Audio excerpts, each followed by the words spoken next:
Welcome everyone to the Old North State Tailgate presented by the North Carolina Port Council. I'm Chris Edwards. Great to be with Dave the Glen, and we're here at Brooks Field at Wallace Wade Stadium, the site of Monday night's matchup between the Duke Blue Devils and the Clemson Tigers. Finally, DG, games to talk about. Before we talk about the games and the action on the field this week, some news coming out of the ACC yesterday as realignment, expansion, whatever you want to call it, it's now official. Cal, Stanford, and SMU have been added to the ACC. Yeah, Chris, it's a wild story and it's hard to describe in a small number of words, but the bottom line was the ACC eventually, after a month-long process, got to the 12 out of 15 votes that it needed to add Cal and Stanford and SMU.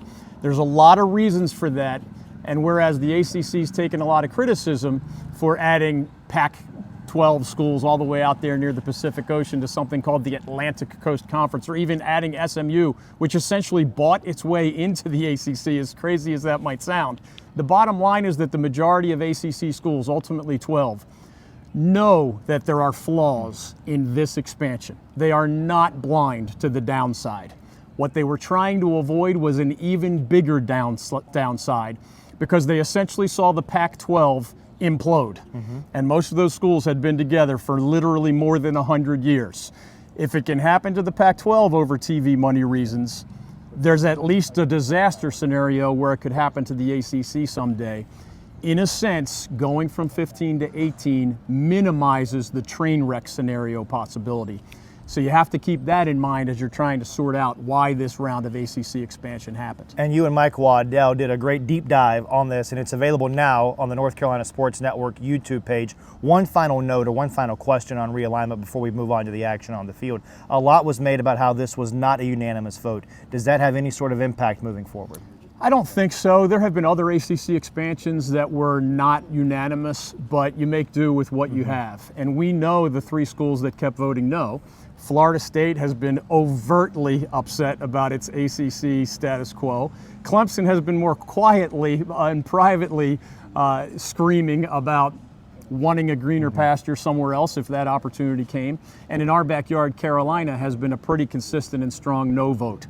Eventually, Miami was on the fence for a while, but came around, and right in our backyard again, NC State's Wolfpack really was the firmer no that gradually became a yes. So it's interesting to see those two schools, Carolina and NC State, bonded in a sense for the last month, but in the end they broke apart with different votes. Without that 12th Wolfpack vote, this ACC expansion didn't happen. So that'll be an interesting relationship to watch moving forward. But I think the league as a whole, once you've turned the page, these folks are professionals. They're going to make do at 18 starting next year. And again, if you want more on this, more in-depth, more deep dive, go to the North Carolina Sports Network YouTube page. DG Mike Waddell did a great breakdown of what this means for the ACC moving forward. All right, moving on to week one now officially. Tragedy and some other distractions this week, and we certainly don't want to make light of it, but the tragedy that struck the campus of the University of North Carolina earlier this week on Monday with that one professor being shot, the campus on lockdown. Football secondary, we certainly send our thoughts, our prayers to everyone of the Carolina community. I'm with you on that. Whether it's hurricane victims or those in the aftermath of that shooting, a lot of things are bigger than football. You and I both know that. I was actually a law student at Carolina when one of my law school team classmates took a rifle, started walking down Franklin Street and started shooting people. I was there in the early 1990s. I witnessed the aftermath of that. Everybody's affected differently. I was kind of in the law school grind and was able to emotionally turn the page. But this was one of my classmates. I actually had classes with the person who did that. And there were people close to me that were way more intensely impacted. We're all wired differently. Nobody has to apologize for their unique reaction to such a tragedy. But I like your words. I mean, our heart goes out to those way beyond the football realm. And we just hope everybody, whether it's the folks in Florida after the hurricane or even those closer to home, or the folks dealing with the emotional aftermath of the tragedy in Chapel Hill, maybe sports in a sense can be part of the recovery process. That's one of the best things about sports, that even when things go wrong, you can have at least something in your life to look forward to, even if other things are chaotic or negative in the background. I do want to get your perspective from a football standpoint, though. The distractions that the hurricane provided, maybe some displacement. You're obviously worried about your family members because not all of these student athletes are from North Carolina, correct? I mean, obviously you're worried about your classmates. What sort of impact do these events have from a football standpoint as the Tar Heels and others prepare for their Week 1 assignments? My guess is it's going to be a minimal impact. Again, every player is wired differently. We don't know whose family is on the west coast of Florida and may have on one of those rosters playing over this weekend may be more impacted than another. If your brother or sister or mom or dad, grandpa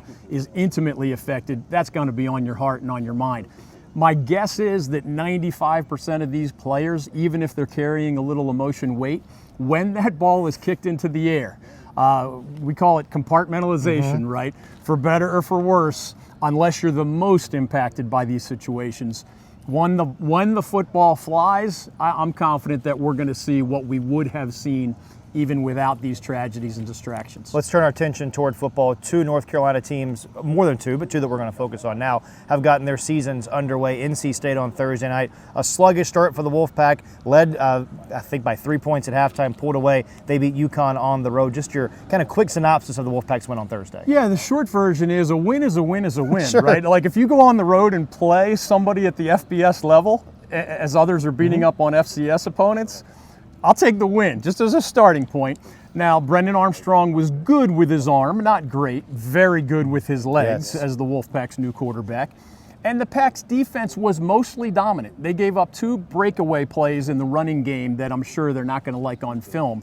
But otherwise, they were as good as we thought they would be defensively. So they have room to grow. Armstrong needs to develop relationships with his skill players. But 1-0 is 1-0 is the short version for the Wolfpack. A lot more went right than wrong. And we're going to talk with Andrew Sanders of the Wolfpack Sports Network a little later in our program today to break down NC State's Week 1 win. We're also going to visit with Dave Gord of the Demon Deacon Sports Network, the sideline reporter for Wake Forest, to break down their victory. Wake Forest beats Elon on Thursday night at home in Winston-Salem. They led 24-0 in halftime. Never really in doubt as they win 37-17 over the Elon Phoenix. Yeah, in the end, I think I would give a similar grade to the Deeks as I gave to the Pack. Nobody's getting an A. I watched both of those games pretty closely, and I won't give an A because they didn't just dismantle their opponents. Just as the Wolfpack has things it wants to improve on, I thought Wake Forest, which remember Dave Clawson told us that they wanted to be a better running team. They did not do that. They did now, not. Elon was a top 25 FCS team last year. They're well coached under Tony Trisciani, but we didn't see that running game. Mitch Griffiths threw a pick 6. Was otherwise good as the post-Sam Hartman starter. So again, more good than bad, and a win is a win. But I think both the Deeks and the Pack get a B grade without diving deeper into the details. And we're going to dive in deeper to those details as the show moves on today. We do want to talk about a great interview that you had a chance to do with the 75th governor of our great state, Roy Cooper, earlier this week. We're going to hear from the governor a little bit later on, but just kind of a highlight of your conversation with Governor Cooper. Yeah, it was a lot of fun. You know, he's a huge sports fan. Why do we have folks who aren't coaches, who aren't athletes, who aren't former athletes or coaches? Well, because we love the sports fans of North Carolina. John Grisham is one of the best-selling authors of all time. He's not an athlete, but he goes to a lot of UVA and UNC athletic events, so we've had him as a guest. Brooklyn Decker, frankly, as a supermodel, I would interview anytime for any reason, regardless of any of our enterprises, but she happened to visit a Duke Carolina game in person, which served as like our excuse to beg her to be a guest on our show. With Roy Cooper, he not only grew up and actually played against legendary UNC point guard Phil Ford back when they were both young guys, and was at Carolina when Dean Smith won his first national championship. The governor was a law student at UNC when, you know, Michael Jordan and James Worthy and Sam Perkins helped Coach Smith to his first of 2 titles. He was just a lot of fun. He's become a huge fan of the Carolina Hurricanes, right? Those of us based in the Triangle, it's easier for us to get to Canes hockey games than either the Hornets or the Charlotte FC or the Panthers down in Charlotte. So the governor's mansion being in Raleigh, PNC Arena being not a crazy far drive. His story about how he became an ice hockey fan after, of course, growing up for decades with not knowing hardly anything about hockey, that was among the fun things we get into. But he also describes in ways beyond my expertise just the economic impact of the fact that our state has grown so much in population that we, in the 80s, early 80s, we didn't have any of these pro leagues. We were a college sports culture. Now we're both a college sports culture and we have the NFL, NBA, NHL, NASCAR, MLS, NWSL. That evolution story through the eyes of a governor was part of the fun we had, but it was really low-key and just sharing stuff between friends. I once took him to a Canes game and put him in my front row hockey seats, and he remembers that fondly. And I wasn't sure, Governor meets a lot of people. Yeah. I wasn't sure how much he remembered about that, but he definitely did. Also on our show today, we're going to visit with Jay Phillips, the afternoon drive host at 107.5 FM in Columbia, South Carolina, to preview the matchup a little later on today in Charlotte between the Gamecocks and the Tar Heels. We're going to get your thoughts on that matchup a little more in-depth later on, but as we wrap up this opening segment, just a quick preview of how you see things going in Charlotte later on today. Well, the Gamecocks have had the better of the Tar Heels lately, and I know every year is a new team. I get all that. But if you go back 100-plus years, UNC has dominated the Gamecocks in the head-to-head matchup. But if you look at since the turn of the century, it's the Gamecocks have won 4 out of 5 against the Tar Heels. They were both pretty good teams last year. Shane Beamer's Gamecocks, top 25. Mac Brown's Tar Heels, 9 wins and right around the top 25. And now it's the Heels in the preseason top 25. The Gamecocks are barely outside the preseason top 25. So it's going to be a fun matchup. I'm glad we're there with our Old North State Tailgate and Traveling Sports Circus. We'll dive into more of the details a little bit later, but I do remind folks that even though Charlotte is on North Carolina soil, you can't call this a home game for the Heels, because if you took out your measuring tape, it's actually closer to Columbia, South Carolina than it is to Chapel Hill, North Carolina. You mentioned a second ago about our Old North State Tailgate and Traveling Sports Circus. A couple of chances for folks to see us this weekend. Yeah, that is exciting. So Bank of America Stadium, everybody knows, is the NFL's Panther Stadium. Mike Waddell and I are next to Bank of America Stadium. I mean, they rolled out the red carpet for us as if we were royalty. We're right there in Fan Fest. And I mean for like 6 hours leading up to a 7:40-something-ish kickoff. And then I'm excited to be back here with you on Monday, Labor Day night, right behind us, the Duke Blue Devils, who won 9 games last year and have Mike Elko, the reigning ACC Coach of the Year, host the number 9 in the preseason rankings, Clemson Tigers, on national TV with a lot on the line, including that national TV spotlight that everybody craves. All right, we thank our friends at the North Carolina Pork Council for being the big sponsor for our Old North State Tailgate. When planning your next tailgate, think North Carolina Pork. The North Carolina Pork Council is proud to represent thousands of family farmers across the state who want to remind you that every good tailgate should include your favorite type of pork. Find great recipes using barbecue, bacon, sausage, and more at ncpork.org. The North Carolina Pork Council, the foundational partner for the North Carolina Sports Network. Stay with us. We'll have more of our Old North State Tailgate from Brooksfield at Wallace Wade Stadium in just a moment. What does it mean when people say America is a land of opportunity? It means the power to discover, To redefine yourself. To improve yourself. to challenge yourself. To realize there's more in you Than you ever knew. that you could do. Means giving people an open field to explore what they do best. With the best tools, The best training. The best technology in the world. We bring out the best in the people who serve. So you can be all you can be.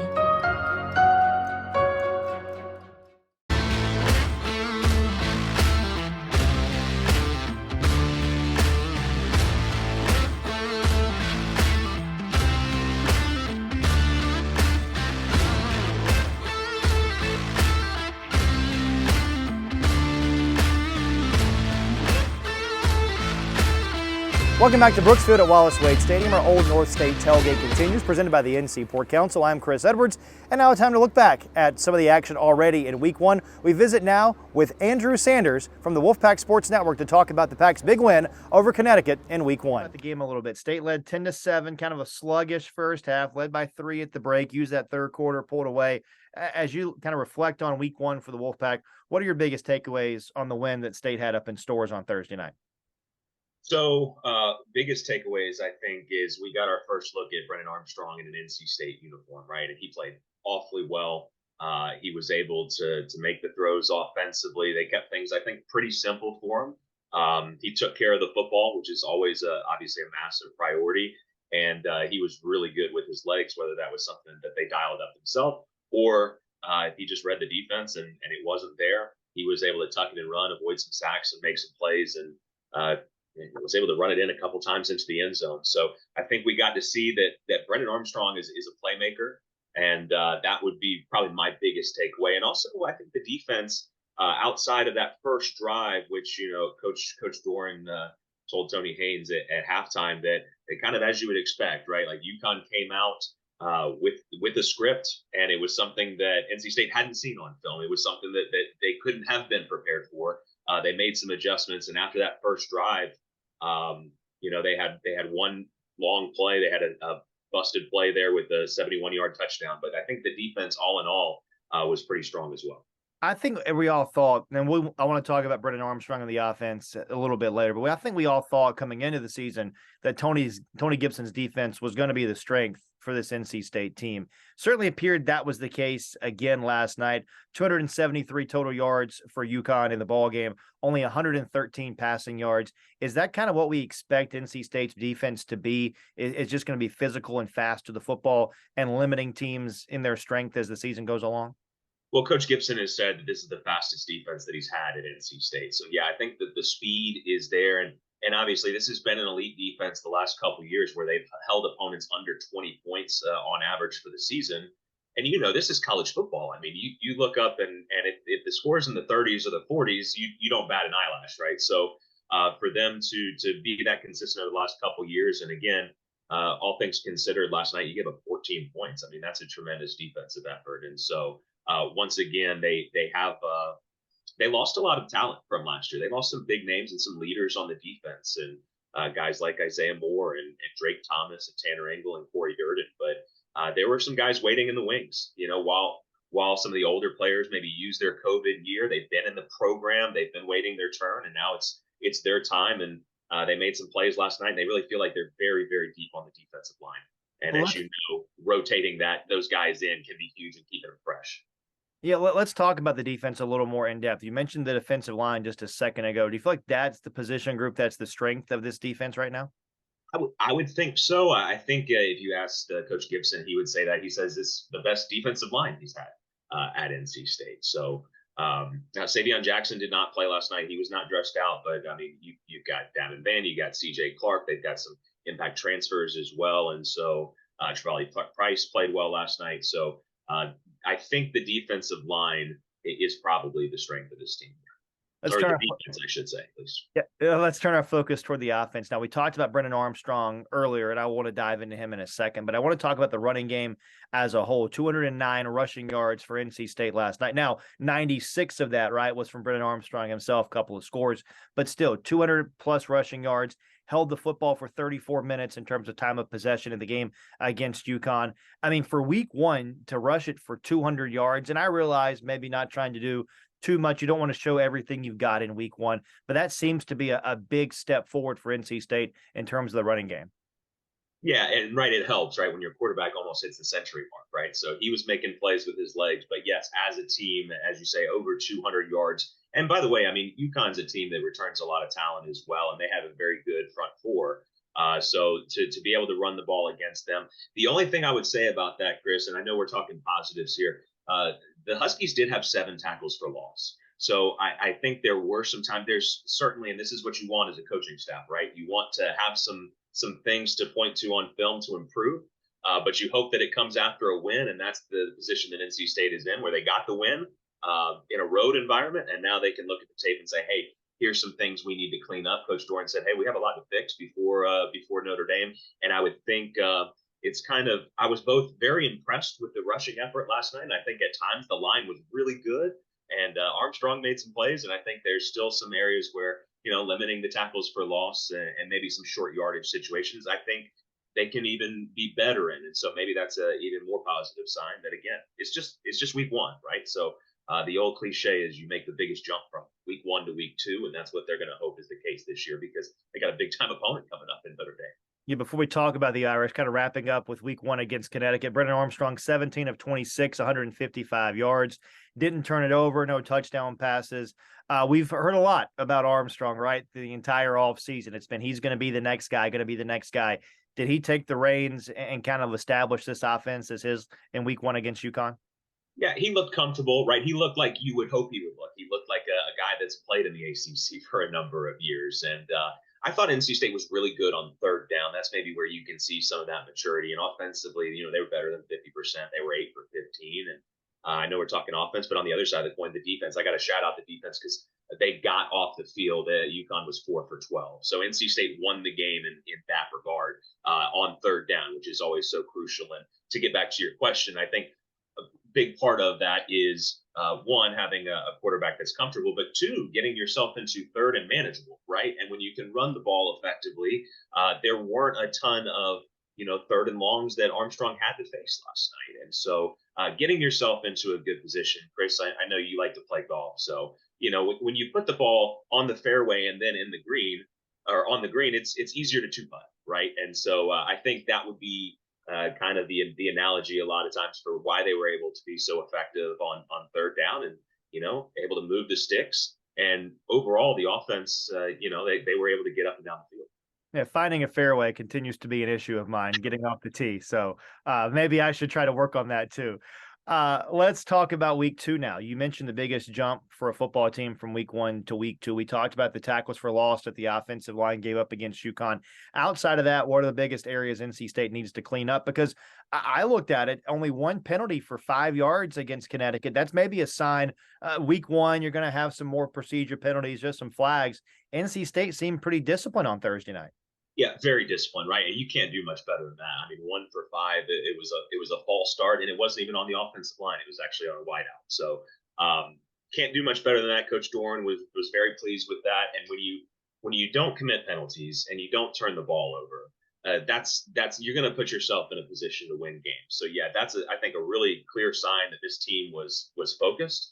They were ready to play, and I think it's a mature team as well. And obviously, they look to continue that against Notre Dame. And you asked some other areas they can clean up, but this isn't maybe a clean up thing. But I thought last night the defense, Peyton Wilson got an interception to seal the game, and that was good to see. I think that the defense had several opportunities. They could have had a few more turnovers forced and get that takeaway bone that they love to sign. So I think that's an area where the defense can improve. And they've had good success. We all know that Sam Hartman is coming in a Notre Dame uniform, and NC State has had good success against him, getting in his face and getting some interceptions. And so that's a trend that they'll look to continue. And I think that's going to have to be a key against Notre Dame. You want to turn them over a couple times. And so it's an area where they had their chances against UConn and didn't quite pull it off until the end. And so I think they can improve there. Certainly easy to correct these things, as you mentioned, after a win, and probably a little easier to focus for the team when you got a top 15 opponent, maybe a top 10 opponent in Notre Dame coming to your home stadium in Carter Finley Stadium next week. Yeah, it's going to be an exciting atmosphere, opening up on the road and taking on a team that, went 5-2 down the stretch last year. I think UConn's going to be pretty solid. They have a very well-respected coach, obviously, former NFL guy in Jim Moore Jr. So good test in week 1, kind of get yourself ready for, Notre Dame. And it's always a big game when Notre Dame comes in, but it's also always a big game in Carter Finley when it's the season opener. So I know the fans are ready to go, and it's going to be just a great college football atmosphere. I can't wait for it. Andrew Sanders from the Wolfpack Sports Network. Andrew, thanks for the time on the North Carolina Sports Network.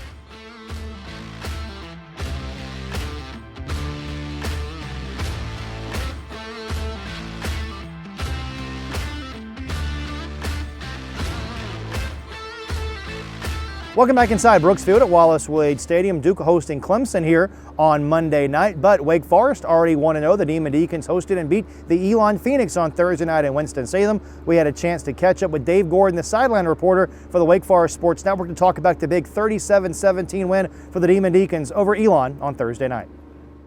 Wake Forest opens up the season with a big 37-17 win over Elon on Thursday night. We're happy to have Dave Gordon from the Wake Forest Sports Network joining us on the Old North State Tailgate. Dave, a game that the Demon Deacons led 24-0 at halftime on Thursday night, never looked back. As you survey last night's game, what were your biggest takeaways on Dave Clawson's club in week number 1? I think probably that it was a typical first game where, mistakes are made. But then again, there are mistakes made throughout the season. When you have that many new players on both sides, you don't get to do a lot of scouting. You don't know tendencies necessarily because you're going back to last year's video. And so I think you concentrate on what you do best. And so, pretty much a new quarterback. Mitch Griffiths, started and played the first game last year when Sam Hartman was out. but even Dave Clawson said it afterwards. He made a few mistakes, but also he looked better in the first half than he did in the second half. Had the pick six. I think he's got good command of the team. The running game didn't help him a whole lot, so they weren't opening things up for the passing game, and yet 3 touchdown passes, and they got the job done, up 27-0. And I think despite Coach Clawson's exhortations at halftime, the foot came off the pedal a little bit in the second half. Let's talk about Mitch Griffis a little bit. 19 of 30, 329 yards. You mentioned the pick six, the 3 touchdowns. A lot's been made about Sam Hartman no longer being in a Demon Deacon uniform. What do you think about Mitch and his performance, and how does he grow from last night into week 2 and then on and beyond, right, as the season moves along, to establish himself as not the guy replacing Sam Hartman, but his own guy at the quarterback position?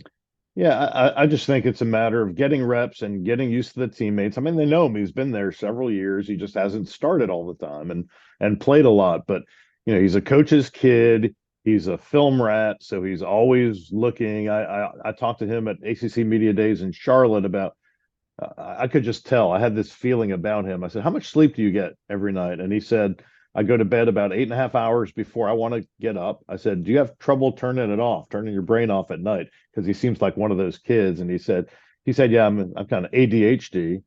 And he said, "Take a little magnesium before bed and I'm good." But you can tell he's that, rah little hyper guy. And I think that can be in a good way contagious for the rest of the team, that let's go, here we go, next play, let's go. And so I think he'll be fine. As more reps happen, he gets more games into the season. I think having a running game will help him. And of course, you don't know in a first game how much of your playbook you're showing, whether you're trying to keep it simple because you should win a game against an FCS team, but you have to go out and execute. And so, we'll see probably a little more of that playbook this coming Saturday against Vanderbilt. Yeah, you mentioned the running game. Should we be concerned at all about Wake's running game as we head into week 2 against Vanderbilt? Maybe a little bit. I think offensive line coach Nick Tabaka, who's been here the whole 9+ years now with Coach Clawson, he doesn't talk a lot. We don't hear a lot from him, but he is always working with that offensive line. And you have one guy, Michael Jurgens, back playing a different position. He was a center for his whole career, and now he switched over to guard. You have Spencer Clapp starting for the first time. You have Luke Pettibone at center starting for the first time. And then Nick Sharp and Matt Gulbin are alternating at tackle. And, Devontae Gordon on the right side, he's been there. And I should say the other 2 guys are rotating at guard. But, you have to get used to playing together as an offensive line. I always say, give me a veteran offensive line that has played together for a while, and I'm going to win no matter what. So, again, these guys just need to play together for a while, but that doesn't mean that you're not concerned about the running game. We've talked a lot about offense, but you obviously have to keep teams from scoring, and Wake did that last night. You mentioned maybe the foot coming off the gas pedal a little bit there in the third quarter. Elon only had 251 yards of total offense, averaged about 3.9 yards per play last night. Outside of maybe the foot coming off the gas there a little bit in the third quarter, what did you make of Wake's defensive effort in week 1? I think they were really good. I think they brought pressure early and were able to get to the 2 Elon quarterbacks. But again, first time in game situation, playing the full 60 minutes, probably got a little tired toward the end. Chase Jones, starting linebacker and one of the defensive captains, missed the game. And so Jacob Roberts, who transferred in from North Carolina A&T, had to step into his spot. And he looked great early. In fact, he looked great. I think he was the second leading tackler last night. So he had a good game. The secondary are veterans for the most part. I thought they played really well. And the defensive line got after it. So I think there are positives there that will help make Wake a better balanced team. And Dave Clawson talked about that coming into the game.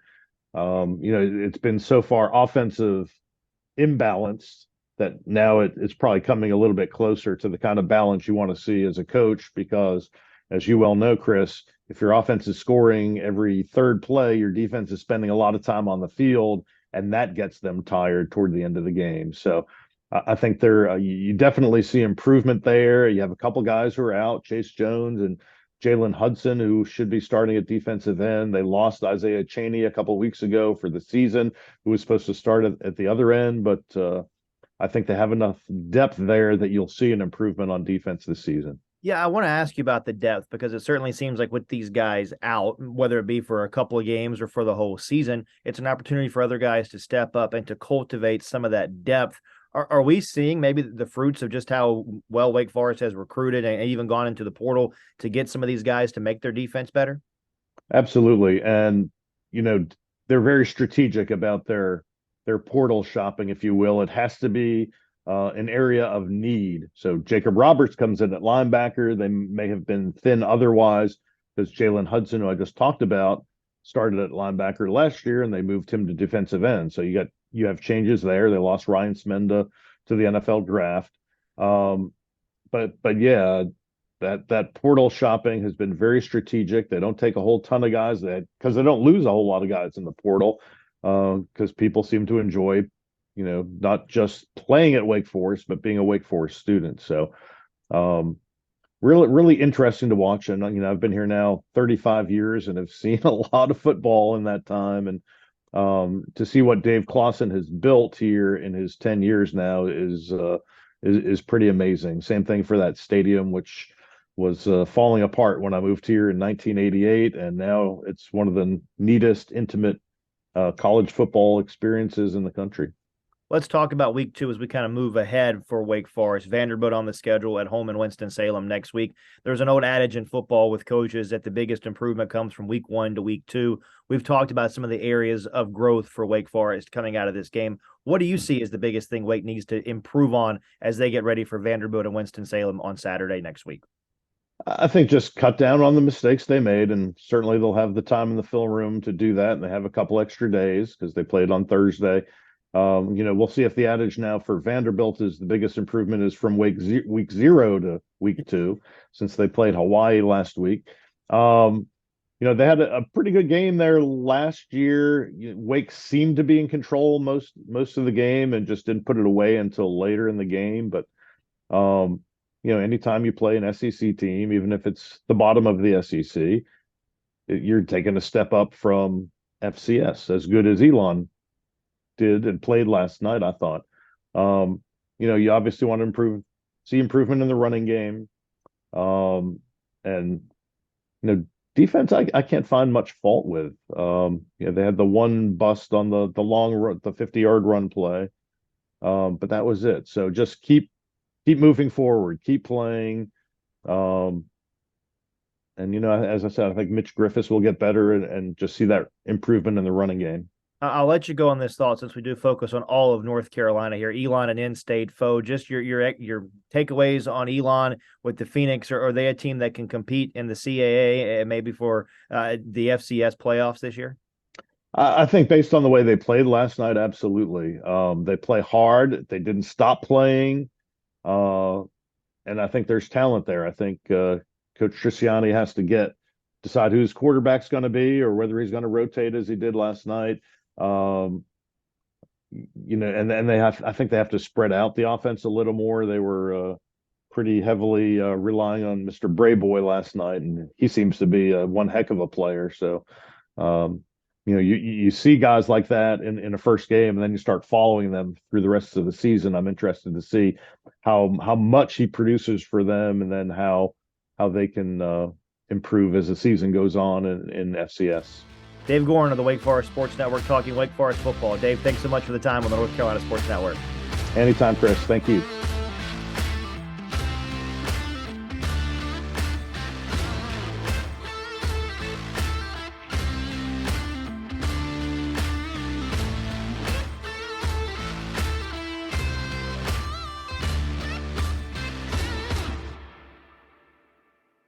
Welcome back to our Old North State Tailgate presented by the North Carolina Port Council. Chris Edwards with David Glenn here inside Brooksfield at Wallace Wade Stadium, where the Duke Blue Devils will host the number 9 Clemson Tigers on Monday night. But DG, one team in our backyard, really two teams, but one team we're going to focus on right now, already 1-0 after week 1, the NC State Wolfpack going up to Storrs and beating the UConn Huskies, a team that many feel like in UConn better than the team the Wolfpack beat in Raleigh last year. It was a sluggish start for NC State. They pull away there with a big third quarter, and they win. There were a lot of positives, I thought, watching the Wolfpack on Thursday night. Yeah, as we mentioned earlier, nobody's handing out A-pluses for that performance just yet, but Brennan Armstrong was great with his legs, including 2 touchdown runs, and pretty good with his arm. And you would expect, even though he's a veteran quarterback, he is new to NC State, so you need time to develop chemistry.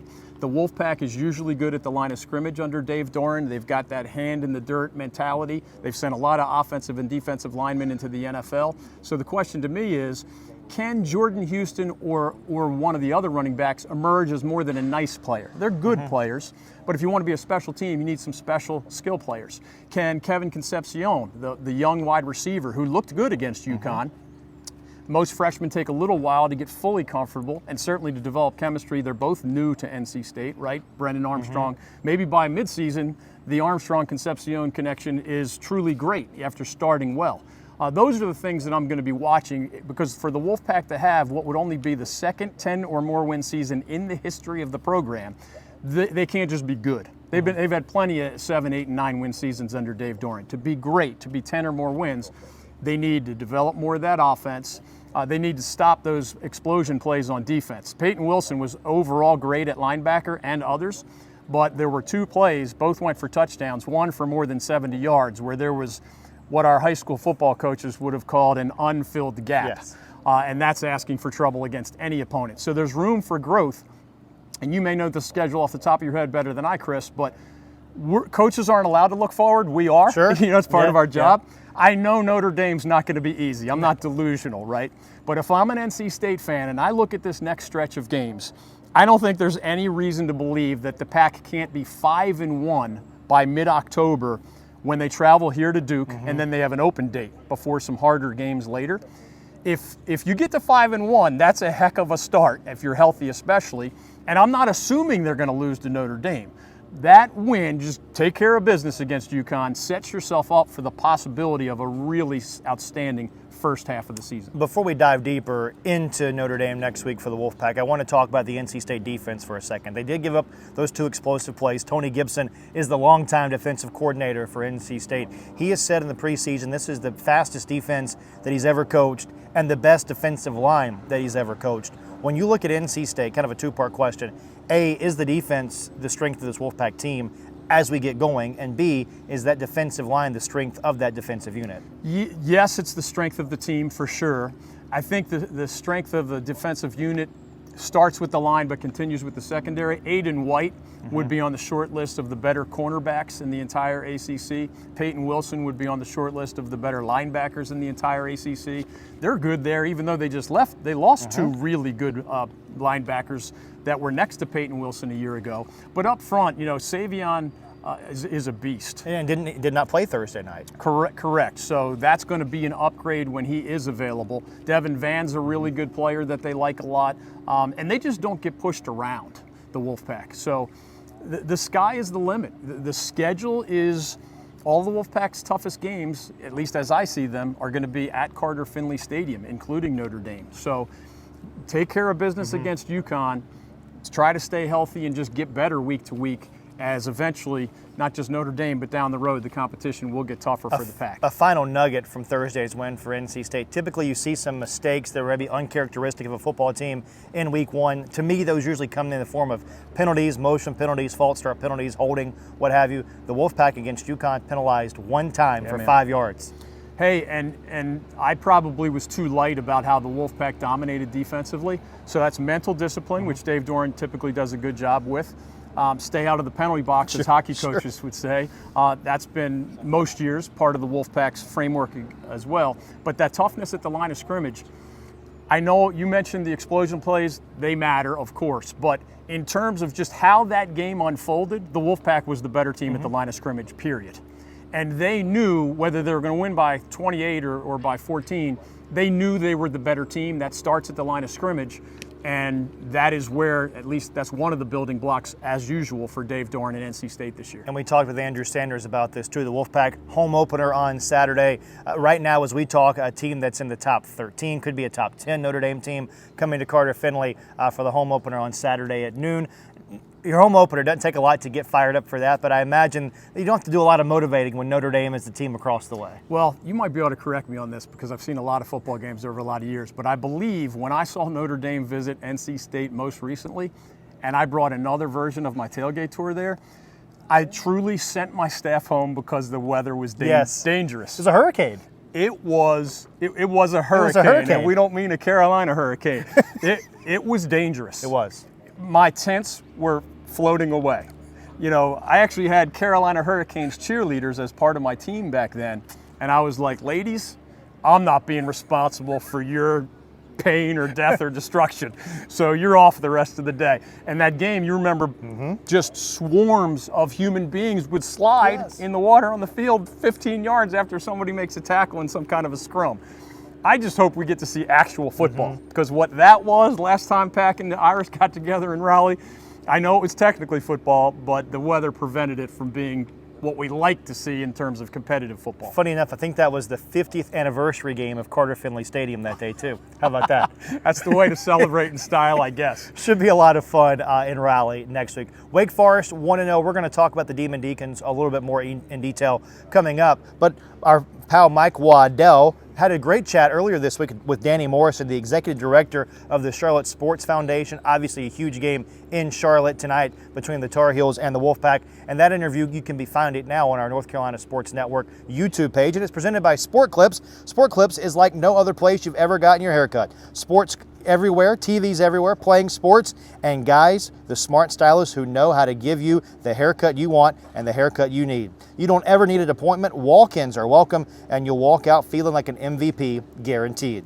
Be sure to ask about our MVP experience. It's something you just can't put into words. Awesome haircut, hot steam towel, invigorating shampoo, neck and shoulder treatment. It takes a haircut and turns it into an event. It takes your day and turns it into a mancation. It will have you walking out feeling tall with confidence that says, bring it on. Sports Clips, a proud supporter of the North Carolina Sports Network. And DG, as someone who's lived in this state, called this state home for a long, long time, you have seen the growth, the evolution of Charlotte, and you are going to be there later tonight when the Tar Heels and the Gamecocks get together. It's exciting, Chris, and let me squeeze in. If you happen to check out my interview with Roy Cooper, which dropped a couple days ago, you will see my hair longer. You know why? Because I went to Sport Clips. And I have a Sport Clips haircut as I stand here talking to Chris today. So I'm excited about that. I've been going to them for a long time. They've been a sponsor of our stuff for a long time. And I'm glad you mentioned Mike's interview on the website because I also wrote in depth, and we won't get into all the details. The article is at ncsportsnetwork.com. So whether you want our video, our audio, or my articles, it's all the same starting point, ncsportsnetwork.com, including Mike Waddell's various interviews. What I wrote about in the context of the ACC, after 70 years in Greensboro, North Carolina, that was their headquarters. That's not a small change after 70 years. They just jumped to Charlotte. So September will be their first official full month with a Charlotte headquarters. And one of the reasons they did it, and this is crazy to me, even though I'm a Yankee transplant, so I'm part of the reason that our state's population has grown so much in my 36 years here. Charlotte, believe it or not, has become one of the 5 most populous cities in the Eastern time zone. That blows my mind. Now, we all know New York is way, way, way up there. Places like Philly, my original hometown, very populous as well. But Charlotte Charlotte proper, if you measure it that way, just city by city, or the Charlotte metro area, which is trending toward 3 million people. We only have 10.5 in the whole state. The Charlotte Metrolina, some people call it, is trending toward 3 million people. These are parts of the reason that the ACC has transplanted there. Why is the ACC football championship game there? Well, because Bank of America Stadium is there. The NFL's Carolina Panthers are there. Why is the ACC basketball tournament there sometimes? Well, it's the heart of ACC country. It's not our capital city, that's Raleigh, but it is our biggest city.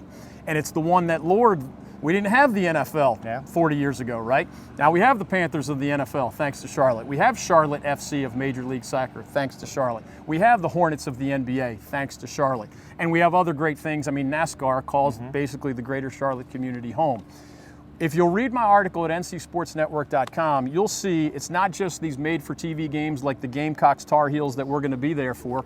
And I hope you'll come see us again at FanFest in the hours leading up to that game. We'll be right next to the Bank of America Stadium. The population growth, the diversity, the ACC actually put out a list of things it prioritized when looking at Orlando, Florida, and even shorter looks at some other New York City and other places. They wanted a growing population. They wanted a diverse population. They wanted a place with a good airport.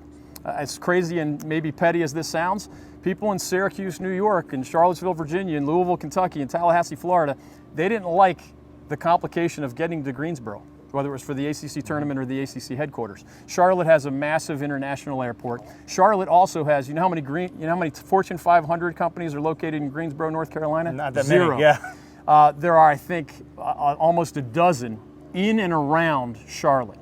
And the ACC hopes that being physically closer to that epicenter of the business world is going to be one more revenue stream as they can't stop talking about the need to increase their revenue and close that gap with the Big Ten and the SEC. But that's the new Charlotte, North Carolina, and it looks a lot different than the first time I visited in 1987. Make sure you come see us later on tonight with our Old North State Tailgate at Fan Fest ahead of the Tar Heels and the Gamecocks. We'll come back with more of our Old North State Tailgate from here at Wallace Wade Stadium, presented by the North Carolina Port Council.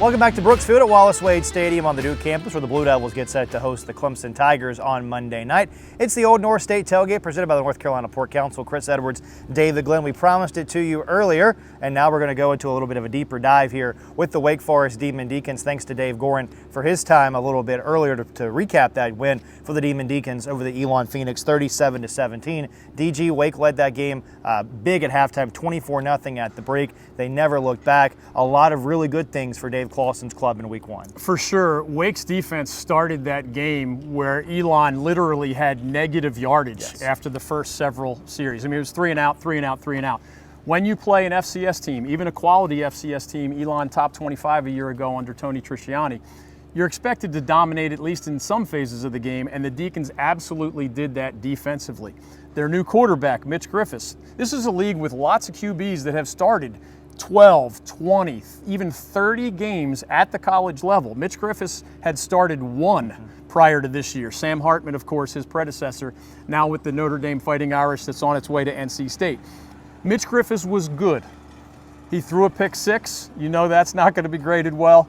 He also, Dave Clawson, in a halftime interview, criticized him for holding the ball too long a few times. Coach Clawson is a great coach in part because his teams limit negative plays and make smart decisions.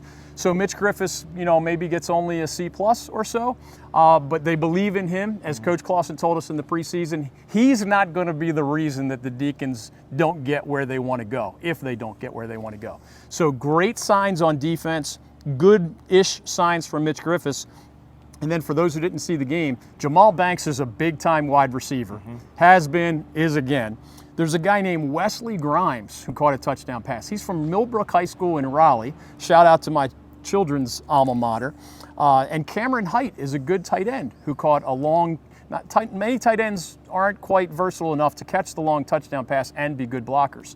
So there's 3 quality targets I just mentioned for the new QB. He's not young, Mitch Griffiths. And then if you can't start a whole lot better on defense than what the Deacons did to the Phoenix in the early parts of that game. I want to talk about the defense in a second, and Dave and I broke this down a little bit earlier, but I want to get your thoughts on it. The one big question mark, I think, for Wake Forest coming out of that game is the lack of a running game that the Demon Deacons had. I think 97 total yards on the ground. If you want to have a great passing attack, you'd need to have some great rushing abilities to supplement the passing game. You do, and we'll see if the Deeks were hiding some stuff that maybe they'll pull out in a more challenging game.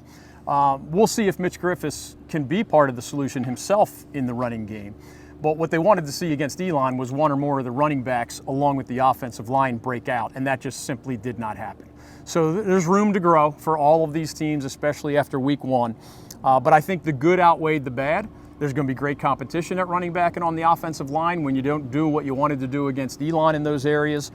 But the defensive dominance was probably my most impressive takeaway for the Deacons. Malik Mustafa, the safety, another in-state high school product.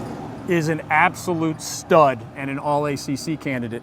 And a transfer from North Carolina A&T named Jacob Roberts is one of their new linebackers. He's also a North Carolina kid. Mallard Creek High School in Charlotte, and then North Carolina A&T, where he was very good.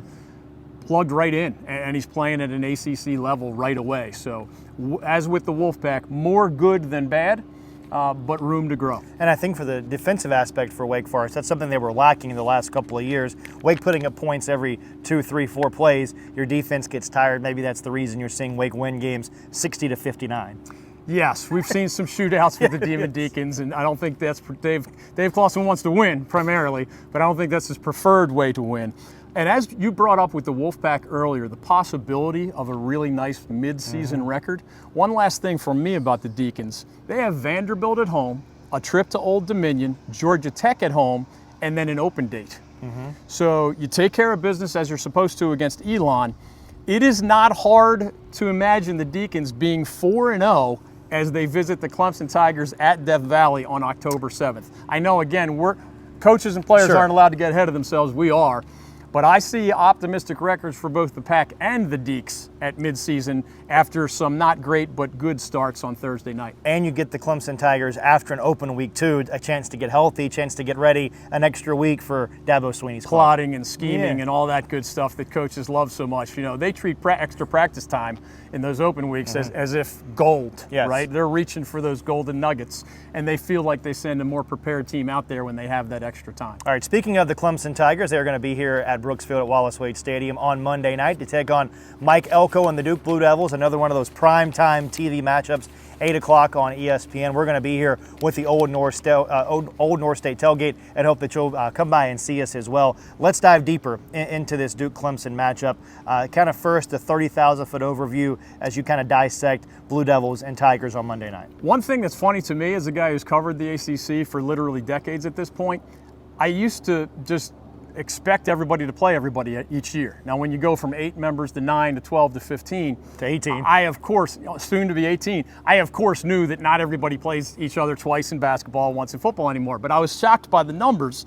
They have not, Duke and Clemson have not played each other here at Wallace Wade since they haven't played each other at all since 2018. So that's 5 years. They haven't played each other at Wallace Wade since 2012. Wow. So thanks to expansion, 2 fellow league members just went more than a decade without going head-to-head. So that's part of the 30,000 feet view. Duke fans aren't going to want to hear this part, Chris, but I dug out a nugget, different kind of nugget. All time, when Duke plays a season opener against a top 25 ranked opponent, they are 0 wins and 13 losses. So you're saying there's first time for everything, right?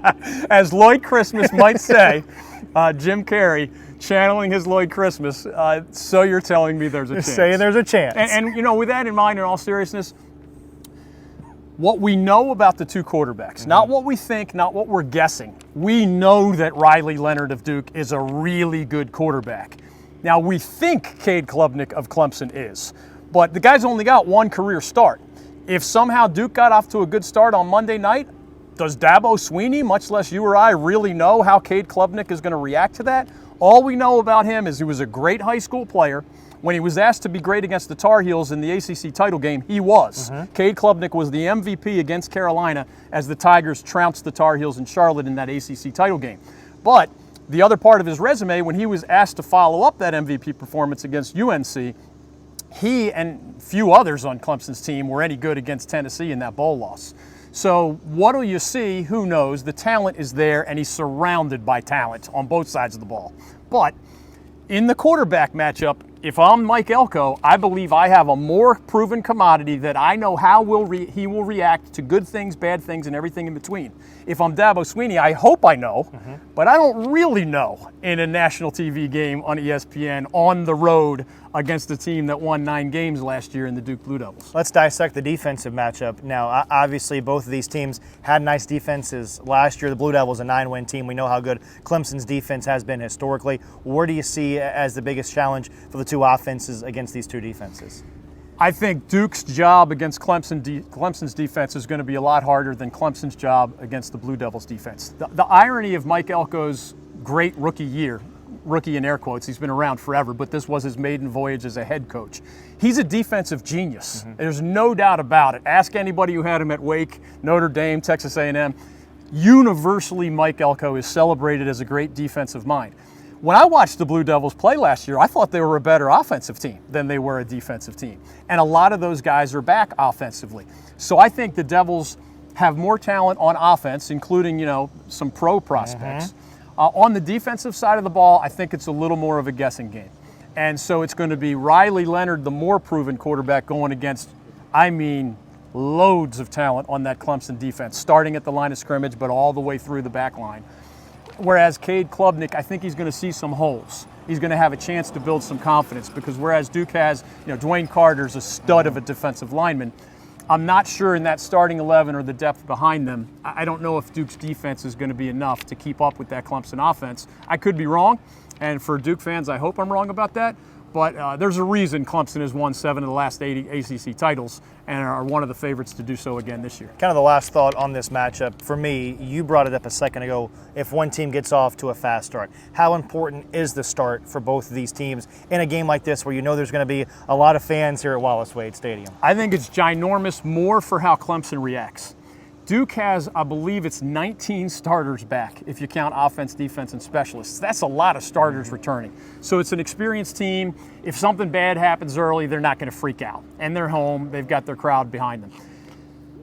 Clemson overall is not a young team, but the quarterback is young. Only one guy touches the ball on every play, and it's the quarterback. So I always want to bring it back to Cade Klubnik and Riley Leonard, but something bad happening to the Tigers early would be fascinating. Because whereas most of those other guys have been around the block and they've played, in some cases, national championship games and ACC title games, they're not going to panic. But we don't know what Cade Klubnik in his second career start, how he's going to react to adversity if that adversity comes from the Duke defense. I want to thank some more of our sponsors, Excel Moving and Storage. Since opening their doors, Excel Moving and Storage has strived to be a moving company that works diligently to meet their customers' needs while relocating them all over the globe. Excel Moving and Storage believes it's their responsibility to provide top-notch customer service while offering a broad scope of moving services to the North Carolina areas. With main offices in Raleigh and Greensboro, the Excel Moving and Storage team is dedicated with professionals, and they're committed to not only meeting but exceeding your expectations. Call Excel Moving and Storage today to get on the road to an easy, stress-free move. In Raleigh, call 919-213-6694, and in Greensboro, just dial 336-939-6450. You can also connect with Excel on the web at www.excelms.com. Excel Moving and Storage, a proud partner of the North Carolina Sports Network. Stay with us. We'll have more of our Old North State Tailgate presented by the North Carolina Pork Council after this from Brooksfield at Wallace Wade Stadium in Durham.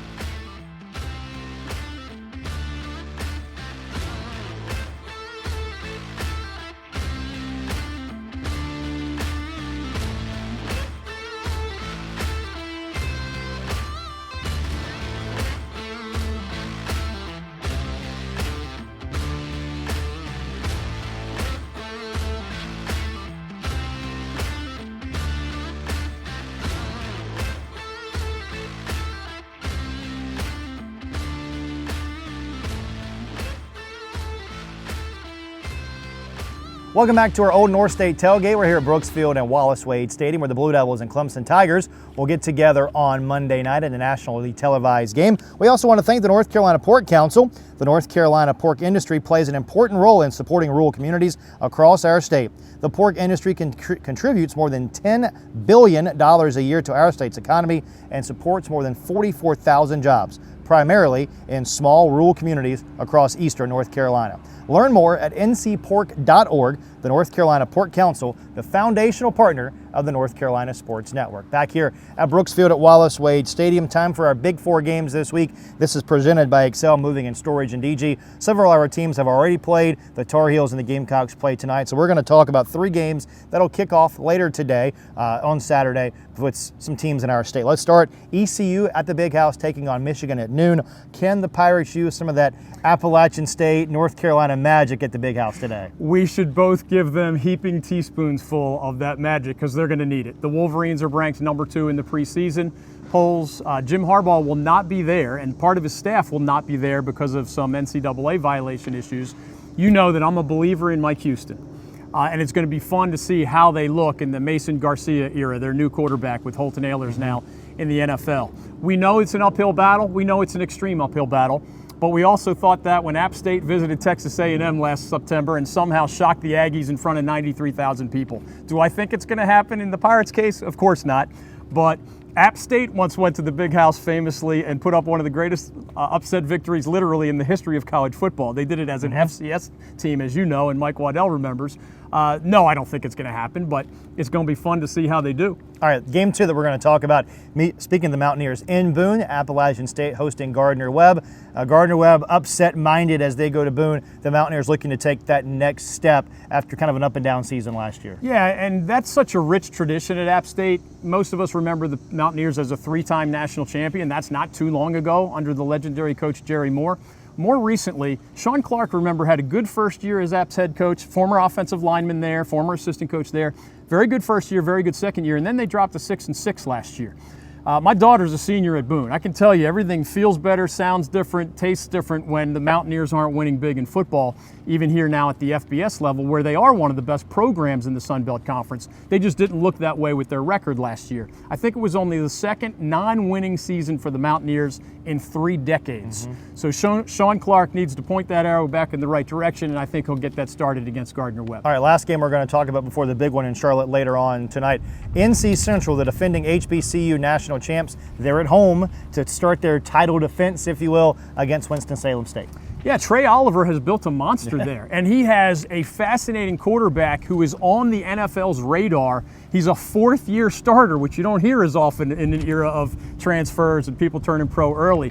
So watch him with his arm and with his legs. This is a guy who, as you said, won the HBCU National Championship last year. We're going to see them at the Aggie Eagle Classic here on the Old North State Tailgate Tour not too long from now. I think this is going to be a relatively easy win as the Eagles try to get a conference championship, but they also have their eyes on another HBCU national championship. All right, now to our North Carolina Sports Network Showcase Game of the Week presented by Jimmy's and the King Neptune Restaurant in Wrightsville Beach. We had a great chance to visit with Jimmy and his great family in Wrightsville Beach last weekend. So much fun to visit Jimmy's and King Neptune.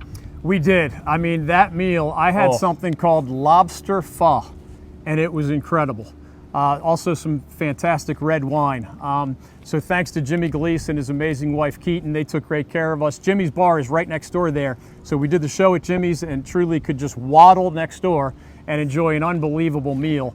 They are 2 great sponsors of ours. They're great friends of ours over the years as well. So I was glad because we're mostly a football tour. It's fun to mix in the beach because there aren't many programs at the beach with big football stadiums, not in our state anyway. So it was nice to have them as a part of the Old North State Tailgate, and we thank them for just amazing hospitality and an amazing meal on top of it. Before we dive into our preview, we want to thank a couple of our sponsors, High Street Insurance Partners. Lawson Insurance is a family-owned operated agency known for its commitment to community and dedication to ensuring that people and businesses in the Raleigh area are prepared for life's challenges. We'll work with you to be certain that you have the right coverage to meet your needs so that you can continue to thrive and achieve your goals when it matters most. Also, thanks to High Street Insurance Partners, it's a growing national insurance agency across the continental U.S. They're the personal and business insurance experts within your community. Lawson Insurance Group's local expertise combined with High Street's extensive resources means more choices and support for you, our client. Together, we're working to create stronger, more resilient communities. Lawson and High Street equal the team for you. And our presenting interview here with our friend Mike Waddell. He sat down with Jay Phillips, the afternoon drive host at 107.5 FM in Columbia, to get the Gamecocks' perspective on this game tonight. Well, the Gamecocks and the Tar Heels, always a good time, dating back to the old ACC. And in this day of conference realignment, maybe in a few years we'll be talking about these 2 teams playing each other and they'll be in the same league. You never know. But for you and I, this debate of who the real Carolina is really goes back all the way to the 80s when we were in high school up in Asheville, North Carolina. You and me doing this type of same thing on what we called on campus the show. That's and right. Now man. we're on the Old North State Tailgate today. So we've kind of come full circle. But tell me about your career, man. I mean, you are one of the top personalities around Gamecock athletics, very close with Don Staley, who I have a relationship when I was at Virginia back in the day calling women's basketball, but you've made a really big stake down in an area that you deeply love and a sport, college football and Gamecock football, that you're really passionate about. I am, and it's gone well, man. What am I? I don't want to say too much here. I'm in my 28th year in radio and my 21st year as a talk show host, and I just bowed out to 2 seasons ago after 17 years of being a weekly part of the Gamecock Radio Network shows. So I have thoroughly enjoyed it, and again, me from my teenage years, and even before you and I ever met, I knew I was going to do something like this. I've now been given an opportunity through various circumstances to become an afternoon drive host here in Columbia and really across about a third of South Carolina. We have a network that goes to Florence and Myrtle Beach. So it's great, man. I mean, I love this. I used to joke about a couple of things. My mom would say to me, if you did your schoolwork like you did sports statistics, you'd be in good shape. Yes, ma'am. I'm sure that's correct. And teachers would say, Jay's a good student, but he talks too much in class. And yes, you're right about that. But now they pay me to do it. So somewhere along the way, it worked out, man. It sure did. Well, tonight, 7:44 ABC television. They're getting ready to do game day right here in Charlotte. And it's an exciting time to have these two teams, the SEC and the ACC, Gamecocks and Tar Heels, both Carolina, doing battle again. And this has been a rivalry that was kind of dormant for a while, but over the last 9 years, this is the 4th time they played, and this will be the 2nd consecutive game, I believe, Jay, that the Tar Heels and Gamecocks have done battle at Bank of America Stadium in Charlotte. A couple of years ago, it didn't go very well for the guys in light blue as South Carolina came out and really laid it to Mac Brown and the Tar Heels. And this still is a rivalry, though. Even though they're not in the same conference, side-by-side states, there's a lot on the line here, recruiting-wise and just fan pride-wise. Yeah, I think it's a quiet rivalry. I think you put it in a good way. And they have played in Charlotte a few times. I'd prefer home and homes. And I do believe that 5 or 6 years from now, they've got home and home scheduled again, which is good, in my opinion. I know the neutral site thing is fun for a lot of people and can be lucrative depending on how many tickets you sell. And I think in the case of this game this weekend, they're going to sell a lot of tickets. But you're right. Look, South Carolina has done a very good job in the last 20 years, and they've had others before, but really going back to, let's at least say the Steve Spurrier era and into Muschamp and now Shane Beamer, they've done a really nice job of recruiting North Carolina. Some of their better players have come out of North Carolina, and that's going to continue to be the case. Look, South Carolina, at least depending on where you grow up in North Carolina, is obviously the closest Southeastern Conference school. So if that is something that a young man and his family are interested in, South Carolina sells that very hard, especially the kids, Mike, from Eastern North Carolina. Really, obviously, Charlotte is, they say an hour and a half. I mean, that's when there's traffic in Rock Hill, man. Otherwise, you can get in Charlotte now these days if you're zipping up 77 in about, 70 or 75 minutes. But, over to Laurinburg, Fayetteville, even over to Wilmington, that area, South Carolina has done well. And I think a lot of that matters. But look, Mac has done a good job recruiting. But I think North Carolina's football program is trying to find itself in a new era right now. And I think that's why games like this against Southeastern Conference teams can really matter, or the bowl game against an Oregon last year.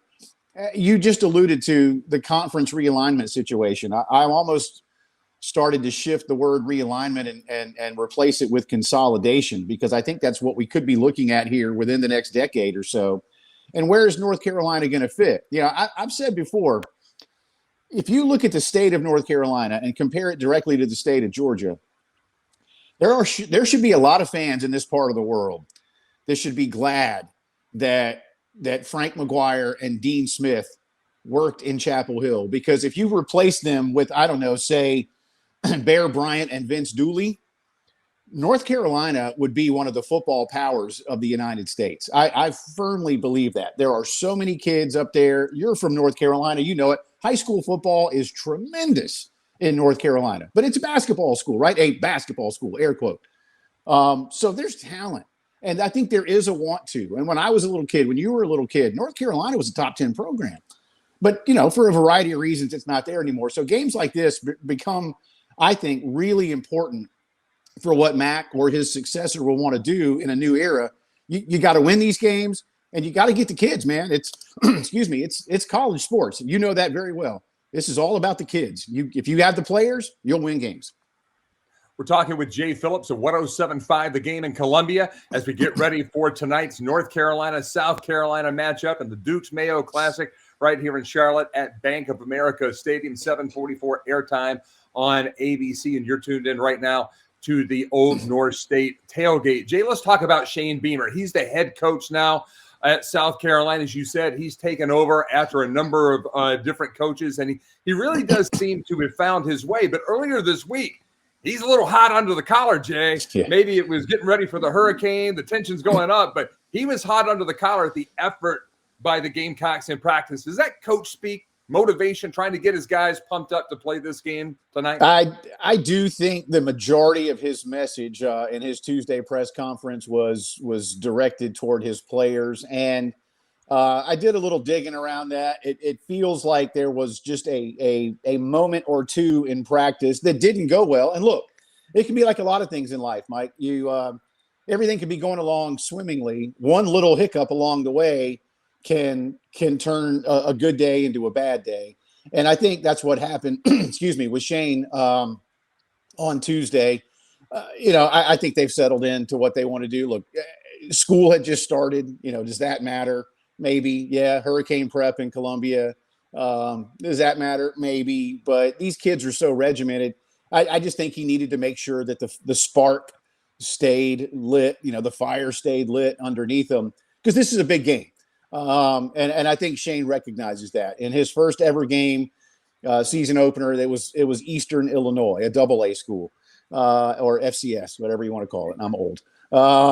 Then last year it was Georgia State, and a familiar face was Sean Elliott, the head coach, who was a longtime assistant here and worked with Shane for a couple of years under Steve Spurrier. But again, South Carolina should have and did comfortably win that football game.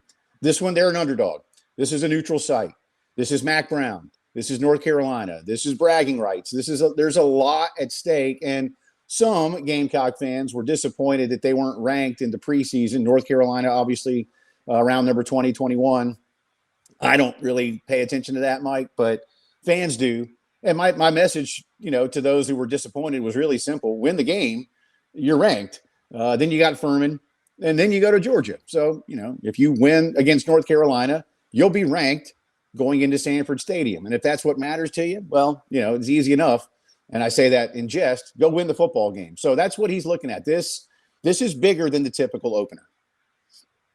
Rankings, especially in the preseason, I agree with you 100%, really don't mean that much. They're more of a reflection of the previous season. And these two teams, South Carolina and North Carolina, ended 2022 on a very different note. North Carolina has lost 4 consecutive games.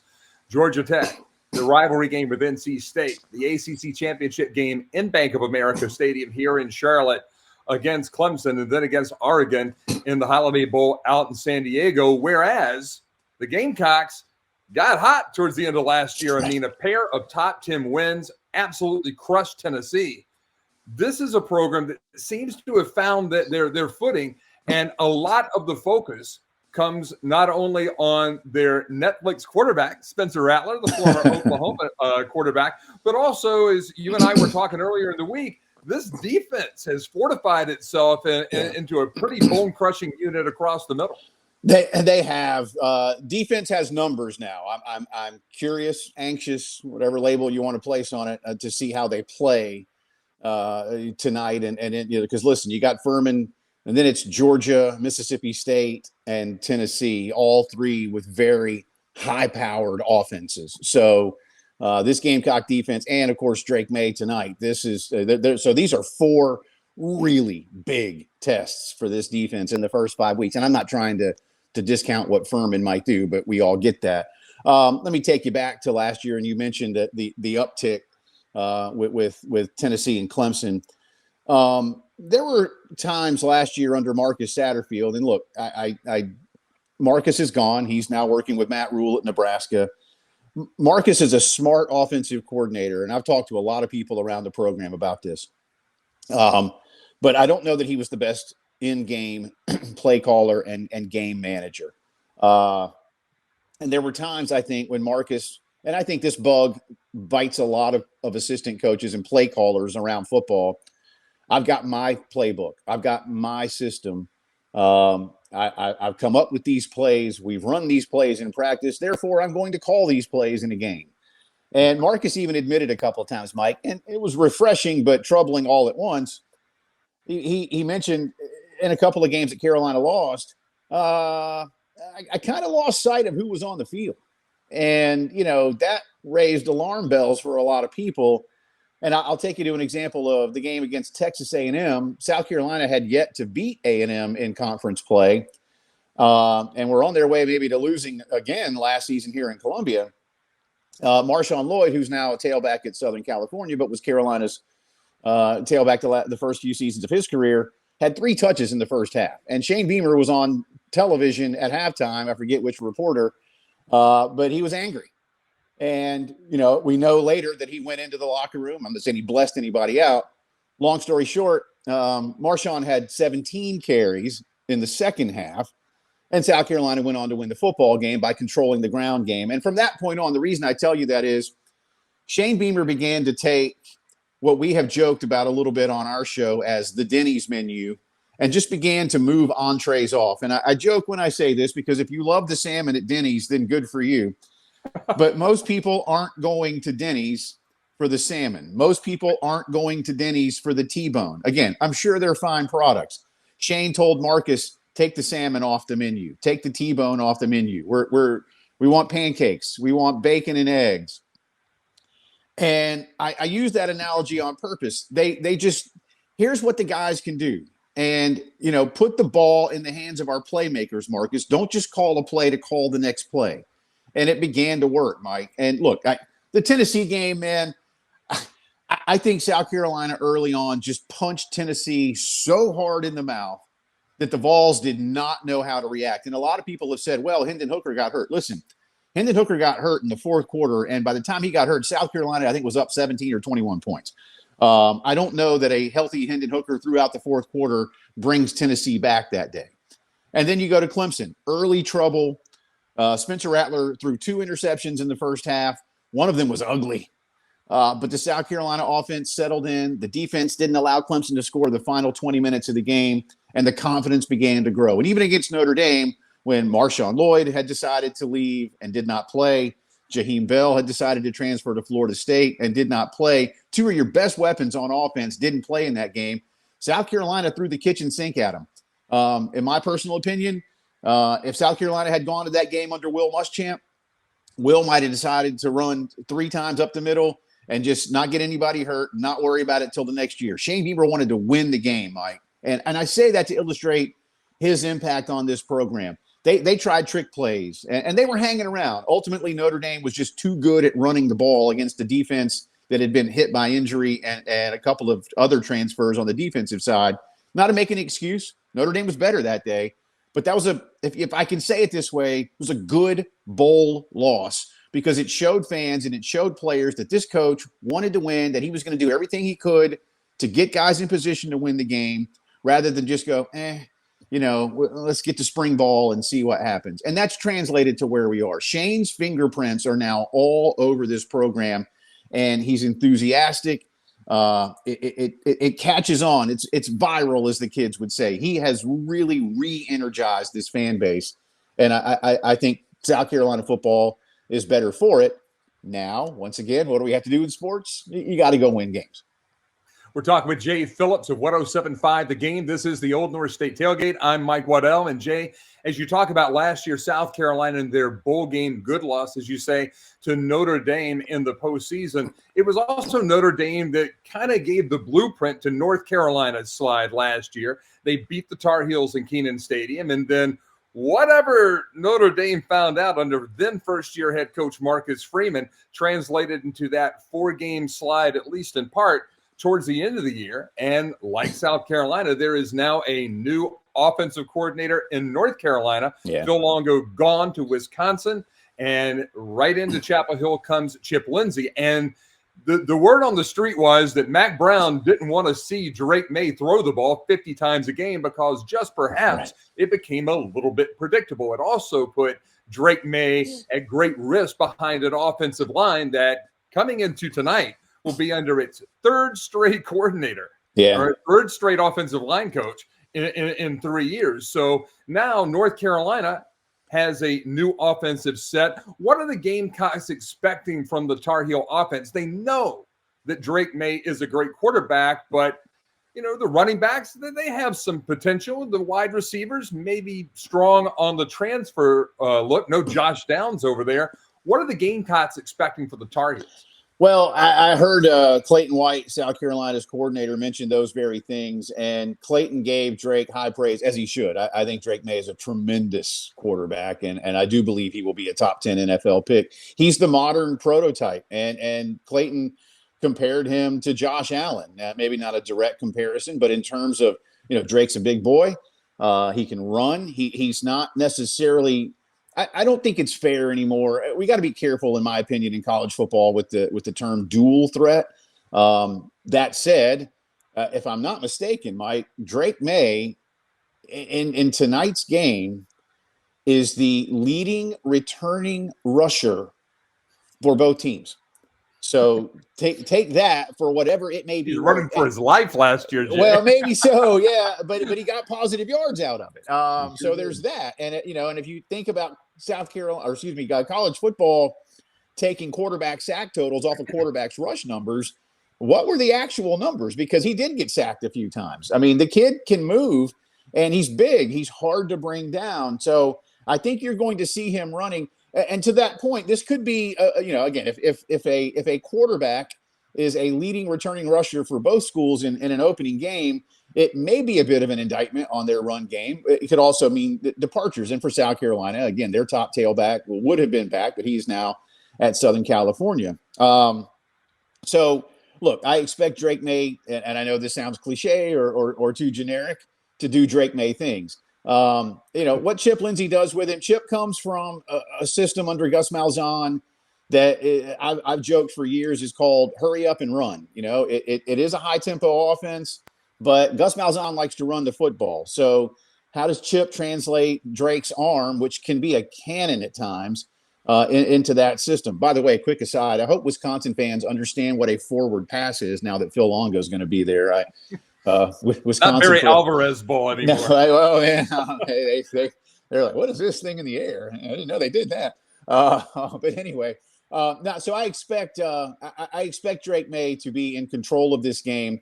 And for South Carolina, you mentioned earlier the depth that South Carolina has added in the offseason is primarily at linebacker, and that had to happen, Mike. And my personal opinion is, as the linebacking core for South Carolina goes in 2023, I believe the team will follow. The last few years under Muschamp and the first couple of Beamer years, the linebacking core was thin and hit by injury. And injuries are going to happen in football. I don't care what level. But when you have no backups and you've got guys out there that should be playing, not based on ability, mind you, just based on the nature of the game, they should be playing 40 to 45 snaps, and instead they're playing 65 and 70 snaps. By the fourth quarter, those guys are worn out. And much like that Notre Dame game, defenses can trigger that. So if South Carolina's numbers can help them control the North Carolina offense, I like the opportunity. And that's what I'm anxious to see, and that's an unknown. But you mentioned it too. Can North Carolina run the football effectively? What do the skill guys look like with a new coordinator and a terrific quarterback in a first game? I wish we had exhibitions in college football just to have competition against somebody else, but we don't. So this isn't an exhibition by any stretch of the imagination, but it's going to be the first real look for both these schools with new coordinators and veteran quarterbacks. But I do think Drake May is everything he's advertised to be. He just needs to go do it again in 2023. And if he does, he's going to be a very wealthy young man. 2021 Duke's Mayo Bowl right here in Charlotte. Both teams were 6-6. mayonnaise bath that day for Shane Beamer as the Gamecocks get the win And a over concussion. the Tar Heels, 38-21. If you saw that video, he got popped on the head. He's like, oh, that kind of hurt. Yeah. North Carolina was favored by 7 in that game. Tar Heels favored by 2.5 tonight. The over-under is 63.5. Smart money, over or under, Jay? I've got the over. I've got South Carolina special teams making a difference, and I do a little. I don't really like predictions in my career, but I've sort of been pigeonholed into it by one of our website partners. I chose South Carolina 37-31, so just slightly over, and obviously that would mean South Carolina covers the spread. But again, I think it will be special teams somewhere.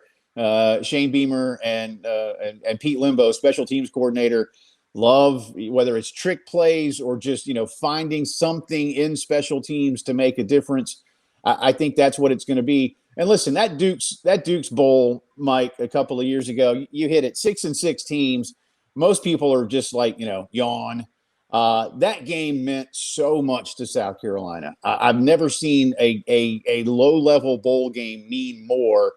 They had quarterback injuries. They played 4 or 5 guys at quarterback that year. Takarian Joyner was the quarterback that day, and nobody knew.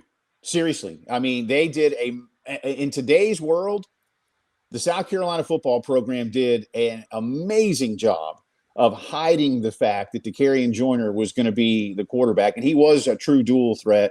And South Carolina I think North Carolina was not at all prepared for that. It won't be that way in the game this weekend, but in that game it was, and that really kind of set South Carolina up to just feel better about itself. But now we got this one, very different set of circumstances. And again, both these schools want to climb the ladder, so I don't anticipate Mac Brown's ball club being caught off guard by anything tonight. I think this could turn in even potentially to one of those classic, the team with the ball last may go down and win the game.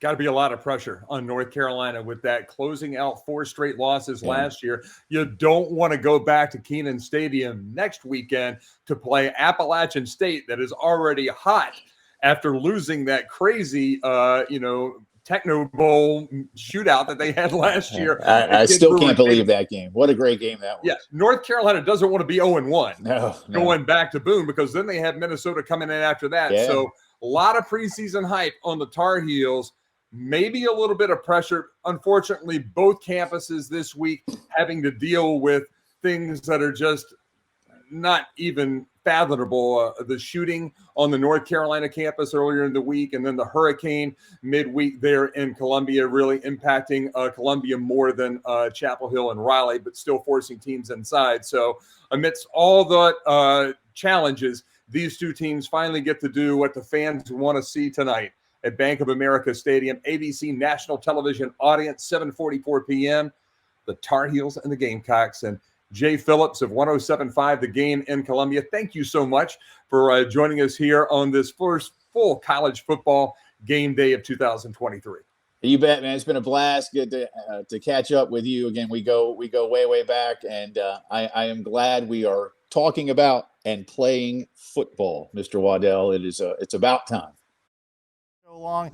Tar Heels, Gamecocks tonight. Give us the lay of the land. UNC has the advantage historically, if you go back, 100 years, but the Gamecocks have the advantage recently, and we all know it's different players, different coaches, new team, but the Gamecocks of the mighty SEC have won 4 of the last 5 head-to-head against the North Carolina Tar Heels, including their most recent match just a couple years ago. One thing I'll be watching is Beamer ball. We know Frank Beamer, the legendary Virginia Tech coach, has retired, but Shane Beamer, his son, has brought a version of that to South Carolina, and it's one of the reasons that the Gamecocks have gotten off to a good starts and winning records in both of his first 2 seasons. So Carolina has Drake May. All eyes are on the Tar Heels defense getting better. They were not very good a year ago.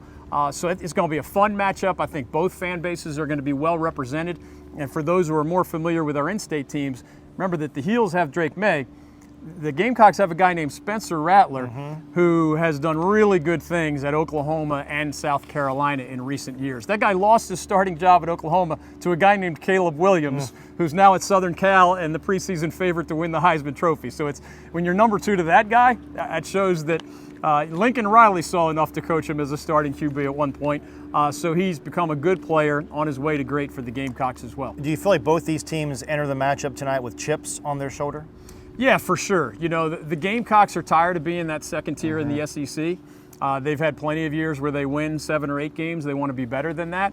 And Carolina, remember, started 9-1 last year, and all they've heard for the last 8 months is how they let the last 4 games get away. And rather than a truly special season, I mean, the Heels have only won 10 or more games one time since Mac Brown left for the Texas job in 1997. So at 9-1, you thought, well, that was going to be the second time since then. Not when you lose your last 4 and fall apart in some ways. So, yes, both of these teams need this win to get where they want to go. ESPN's legendary show, College Game Day, which I wrote about at ncsportsnetwork.com, little history about it's only been here in our state 8 times. So we bring our tailgate tour to special games. They bring their tailgate tour only to the most special games nationally. So it'll be fun to see Reese Davis and Kirk Herbstreit and those guys in Charlotte as the Gamecocks and the Heels kick off at Bank of America Stadium. We'll let you go with this. Give us one key for the Tar Heels to be successful against the Gamecocks tonight. I'd say protect Drake May. You know, his left tackle, a guy named Asim Richards, who was brilliant in pass protection last year, is now in the NFL. So the Heels have to show against an SEC caliber front 7 that they can protect and give time to Drake May, because nobody's a good quarterback trying to throw from their back. And if I got to add a second thing, obviously Carolina just has to show. In year 2, under this version of Gene Chizik as defensive coordinator, they sometimes didn't look like they didn't know what they were doing last year. Did get better late in the season, but they need to avoid the kind of explosion plays that haunt every porous defense in any league. Well, we're looking forward to the game tonight, looking forward to the game here in Durham on Monday, and then join us next week in Greensboro, the big Aggie-Eagle Classic. Can't wait to be there for that one. I'm looking forward to it as well. It is a great rivalry. I've been to it many, many times, and it's going to be fun to catch up with those folks in Greensboro this time. The Old North State Tailgate is an exclusive presentation of the North Carolina Sports Network. Thanks to our foundational partner, the North Carolina Pork Council, our executive producer, Mike Waddell, the head of content, David Glenn, and our coordinating producer, Melvin Quitman Jr. Thanks again to our special guest, North Carolina Governor Roy Cooper, Charlotte Foundation Executive Director Danny Morrison, Jay Phillips of 107.5 The Game in Columbia, also to Andrew Sanders of the Wolfpack Sports Network and Dave Gordon of the Demon Deacon Sports Network. Don't forget, next week we're in Greensboro for the Aggie-Eagle Classic. Hope that you'll make plans to join us then. For David Glenn, I'm Chris Edwards. Thanks so much for joining us this week on the Old North State Tailgate.